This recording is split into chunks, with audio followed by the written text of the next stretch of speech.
Hello les amis, je vous retrouve pour une nouvelle vidéo sur le football et la troisième journée de la Ligue des Champions 2024-2025 et je vais vous présenter le résultat en statistique du match Aston Villa contre Bologne, un match qui s'est terminé par une victoire d'Aston Villa 2 buts à 0.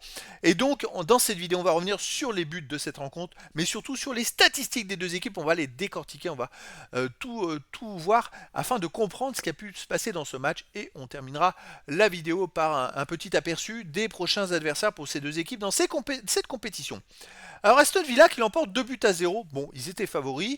Au classement, ils sont dans les premiers. Ça va très bien pour eux. Ils n'ont pas marqué en première mi-temps, mais par contre, en début de deuxième mi-temps, ils ont ouvert le score à la 55e par McGinn, puis doublé la mise pas très loin derrière, à la 64e minute par Duran, pour finalement après l'emporter 2 buts à 0 et gérer la fin de match plutôt tranquillement. Alors d'un point de vue statistique, c'était plus serré, hein. Possession 53% à 47% pour Aston Villa, 449 passes tentées à 389 pour Aston Villa, 388 passes réussies à 327 pour Aston Villa, 86% de passes réussies à 84% pour Aston Villa, 12 occasions à 11 pour Aston Villa, 16 tirs à 12 pour Aston Villa, 6 tirs cadrés à 4 pour Aston Villa, 6 tirs contre à 3 pour Aston Villa, un poteau à 0 pour Bologne et 3 hors-jeu à 2 pour Bologne. Donc effectivement, ils ont gagné 2-0, mais d'un point de vue stat, c'était plus serré que prévu.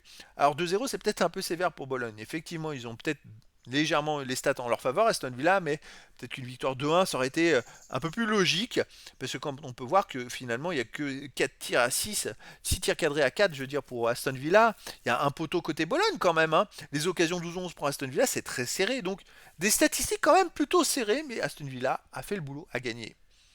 Au niveau des corners, 5-4 pour Aston Villa, les centres 13 à 11 pour Bologne, 8 interceptions à 4 pour Bologne, 24 tacles à 13 pour Bologne, 52 duels à 51 gagnés par Bologne, 4 arrêts partout, 13 fautes à 9 pour Aston Villa, 4 jaunes à 1 pour Bologne, aucun carton rouge. Alors là, c'est fou parce que Aston Villa a fait 4 fautes de plus que Bologne, mais il y a eu 3 cartons jaunes de plus pour Bologne, donc c'est assez étonnant. En tout cas, voilà, des statistiques légèrement en faveur cette fois de Bologne, dans le combat et dans le jeu, mais en même temps ils ont été dominés, donc c'est presque logique.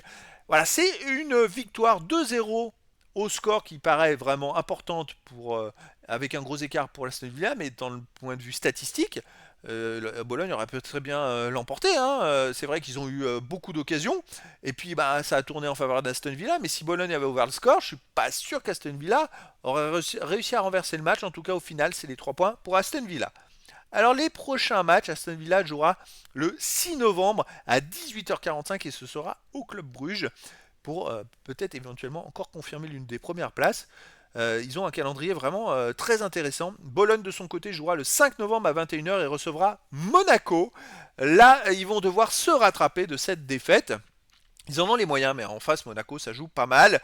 Donc voilà les amis, c'était la présentation du résultat en statistique du match de foot Aston Villa-Bologne. Un match qui s'est terminé par une victoire d'Aston Villa, 2 buts à 0. Voilà les amis, je vous dis à très bientôt pour une nouvelle vidéo.